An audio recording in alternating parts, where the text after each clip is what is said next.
Hello, this is AJ Macdonald with Macdonald Financial Services. We have Devin Jones here. We're going to talk about what happened last week in the markets, in the economy. We had a lot of information. Did have a lot of. Welcome back, by the way. Yes, it's gone last week, out of the country, visiting some family up in Canada. So it's a good time. Sure, they were glad to see you. They were.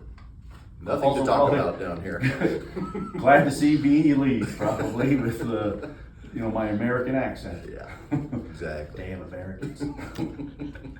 So anyway, last week, stock market had a great week. All-time highs for the Dow, Nasdaq, S&P. Didn't end that way, but midweek, all-time highs again. Little surprising to me. Oil prices started to go back up again to the mid-90s. I don't know if they hit 100.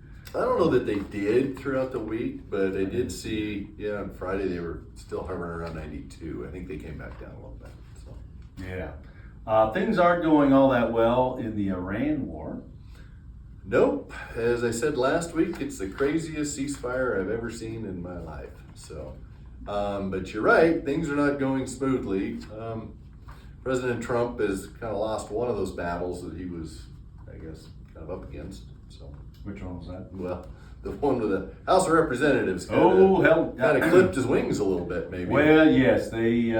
I think the House and some of even the Republicans that joined the Democrats are finally saying, "Hey, we want to have some say in this. I'm spending all this money," so they voted to say, "Hey, we don't want to have you continue this war in Iran without our say-so." Right. Which, actually, it is the act of Congress to declare war.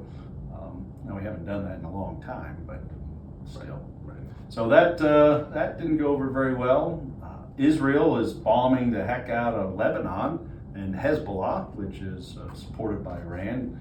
And so the Iranians wanted to end their ceasefire, so that big mess. So the sooner it gets over, the better for everyone, I think. Yeah, I mean, not just economically, but, socially as well. Mm-hmm. So I don't know when that's going to be. Yeah. Trump had been saying every week that it was almost over. So I'm hoping he says that again, today. Hopefully it comes to fruition soon. Exactly. What else we have that happened last week? Anthropic. Want to talk about Anthropic? Sure. So they are the AI company that has the, I don't know, was it a chat bot? I don't know, it's Claude, whatever Claude is. Mm-hmm. Abel in the office started or signed up for it this last week. Have you? No. Me either. So, anyway, but they've decided to go public, so they filed their forms to go have their IPO. I think they'll also, ChatGPT is going to be doing an IPO, but they haven't filed their docs yet. And then, of course, everybody's talking about SpaceX and their big IPO, potentially making Elon Musk the first trillionaire in the world. Mm-hmm. That one, there was a lot of hype around that one, around SpaceX, and we'll see. Yeah, and so that would be. Many of you may be watching this like, hey, I want to buy some SpaceX. I would say give us a call. We'd be happy to talk to you about it. But how about El Nino? Yeah, so if you follow weather patterns at all, which you should. The expectation is, I think they're building more and more towards sometime this late fall into the winter will kind of turn over into an El Nino pattern. Or even a super El Nino, which is what they've really been talking about, that's great. We're dry around here, so hopefully that means some moisture, but typically what that also means is tough time for the economy at some point as well. It does, and more severe weather throughout the world. It actually, I think it's the warm water current that comes up the Pacific actually goes east, so it actually moves away from the U.S., and that's about all I know as far as that weather. But it's going to cause a lot of flooding, a lot of snow, potential hurricanes, tornadoes, a lot of damage, tremendous amount of damage if it happens. If it comes to pass. And if it's similar to prior times that we have an El Nino or a super El Nino. A super El Nino. I did see they said about an 18 to 20% chance of a super El Nino at this point. So Not good betting odds, so that's good. Trump named Bill Bolt as the acting spy chief. How do you feel about that? well, we were talking in the office that he's acting Yeah. because he doesn't have a lot of experience. No, zero. So that's great. He's currently the head of the Federal Housing Finance Agency. So that's Freddie and Fannie Mac. He's also the guy that went after the Fed governor, Lisa Cook. I shouldn't say he went after, but he charged, I'm not sure if he charged her, but he got the Justice Department to charge her for mortgage fraud. He was behind. Yeah, and others. So that seems odd to me. There's somebody to fill the spot. Doesn't sound very qualified. No. But we could have nominated you or Yeah. appointed you. I mean, you could be a good actor.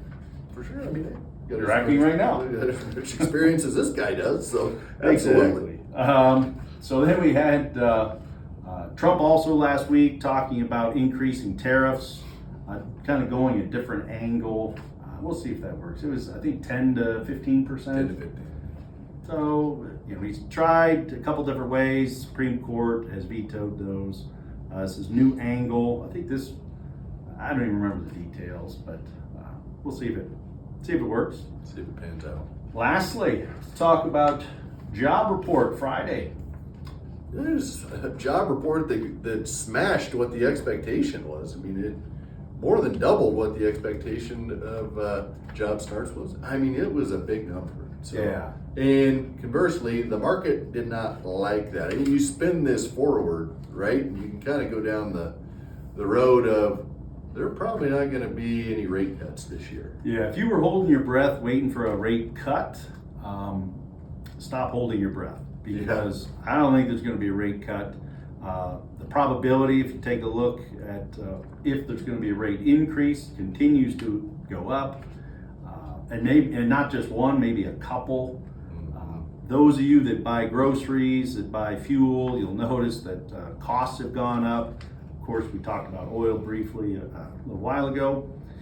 So inflation is actually going the wrong direction. So by cutting interest rate, that just throws gasoline on the fire and makes inflation go up even higher. So not likely, even though we've got a new Fed chair that handpicked by Trump to cut interest rates.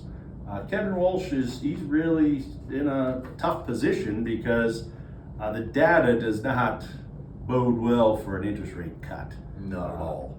And so, good news, the economy is doing well. The unemployment rate stayed steady, and jobs, 172,000 jobs were created in the month of May. That home run. Yeah, on the surface, things are really good. I mean, as far as the economy goes, not really good. I mean, they're good. They're certainly not recessionary. Those numbers are not recessionary anymore. No. But the lower half of the income earners are struggling. So anyway, tough times. Just like those Rockies, I hear that the Rockies have been winning some baseball games. It's crazy. Yeah, they put together, I guess, 2 series in a row where they won the series. I heard that at this pace they are on track to win 18 more games than they did last year. Okay. Or said another way, to lose, they're going to lose 18 less. Yes. Yep. Which Still puts them over 100 losses. Yeah. Which historically means you're horrible. But they're not the worst team. Well, not right they're now. Not right now. You're exactly. Yeah. Not So, right now. I think that was really everything that we wanted to talk about. Hope you got some information out of that you can use. Thanks for watching.